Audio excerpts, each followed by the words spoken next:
If you've been watching our channel for a while, you know that we're constantly preaching about controlling your cash flow. And you may be wondering, why do I need to control my cash flow? And why is that even important? Well, if that sounds like you, stick around to the end of this video because today we're going to cover why controlling your cash flow is so important and how to regain control of your money. Hi, I'm Olivia Kirk. I'm Tim Urich. We're from Tier 1 Capital, and we're here to show you how to regain control of your money. For the best advice on controlling your cash flow, be sure to subscribe to our channel and don't forget to hit the bell to be notified when we upload new videos.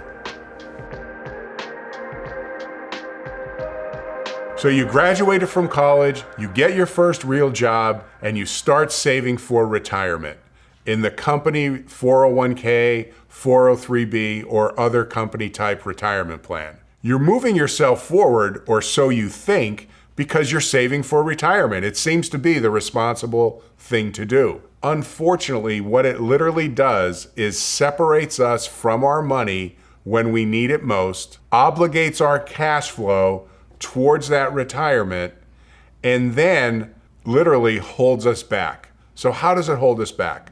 Let's say from the time you start working to the time you retire, you've accumulated over $1 million. Well, think about this. When you started saving in your 20s, $1 bought you $1 of goods and services. But when you retire, it's not the same dollar. That dollar is worth much less, probably closer to 69 cents.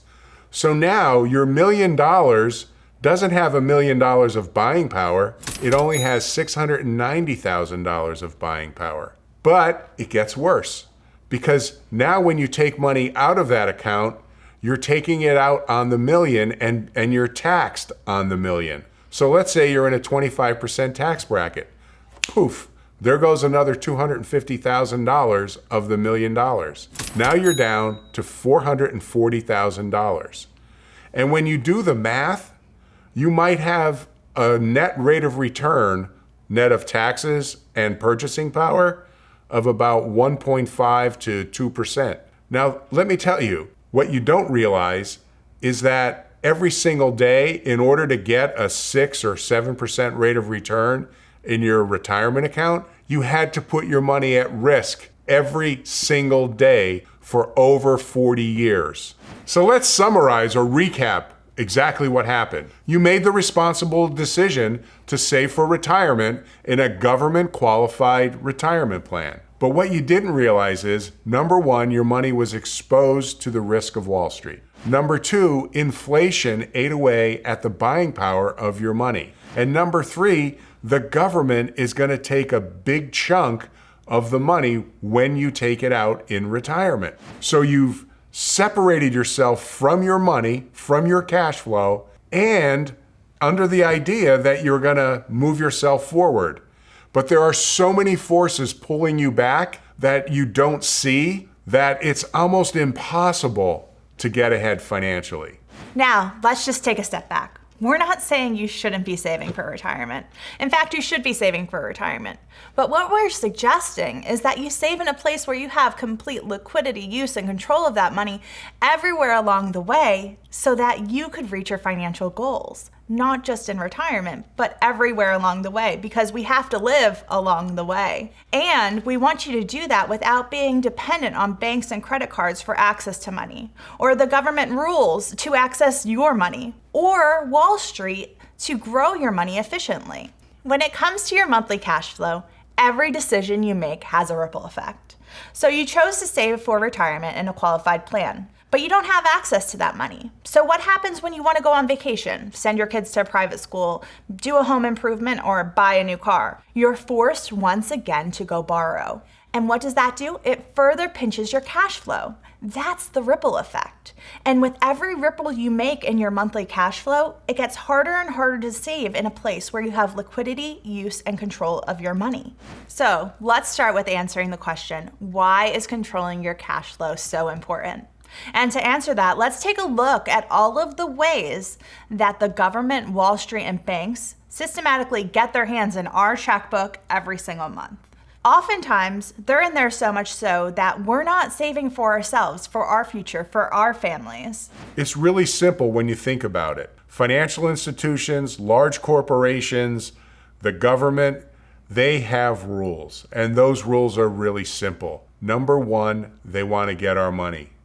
Number two, they want to get our money on a systematic basis. Think about all the monthly subscriptions, the auto pays, etc. that you have, where you freely let people in or institutions into your checking account. Number three, they want to keep our money as long as possible. And number four, when it comes time to give us our money back, pay it back to us over as long a period as possible. Those four rules are cardinal to their financial success. And that's what we say. If it's important enough for them to implement those rules, then it should be that much more important for us to follow those rules to benefit ourselves. Think about the impact it would have on your life and your family if you were to implement those four rules for yourself. Instead of having them serve the government, banks, Wall Street, everyone else, they could be serving you, and you could finally be in control of your cash flow. And that's why it doesn't matter how much money you make. It doesn't matter if you make over $1 million a year or if you make $50,000 a year. If you're not in control of your cash flow, you're not in control of your life. It's really simple. The government, financial institutions, Wall Street and banks, they need to separate us from our money. And they do it by convincing us that it's actually moving us forward. And in the process, they get to control our cash flow. They get to control our money. And ultimately, they control our life. Because one day you wake up and you've got retirement deposits, you've got car payments, credit card payments, mortgages, home equity loans, you name it. And the next thing you know, your cash flow is pinched and you feel out of control. A lot of times people come to us and they think if only I earned more money, I could finally reach all my financial goals. I could finally get some cash flow relief. But that's not true. Unless you start making your money and your cash flow more efficient, the problems are going to continue to compound as your income grows. It's sort of like you have a bucket filled with holes, and in order to fill that bucket with water, you have to first plug the holes. And that's where we can help you regain control of your money. It's money that's literally hiding in plain sight. It's in your cash flow. You think it's moving you ahead, and it's actually holding you back. If you're finally ready to regain control of your cash flow and stop being at the mercy of government, banks, and Wall Street, be sure to visit our website at tier1capital.com. There's a free web course that goes through our exact process step by step. Or if you're ready to get started, click the Schedule a Free Strategy Session button to get on our calendar today. If you like this video, please be sure to give us a thumbs up and don't forget to subscribe. Thanks so much for watching our video. And remember, it's not how much money you make. It's how much money you keep that really matters.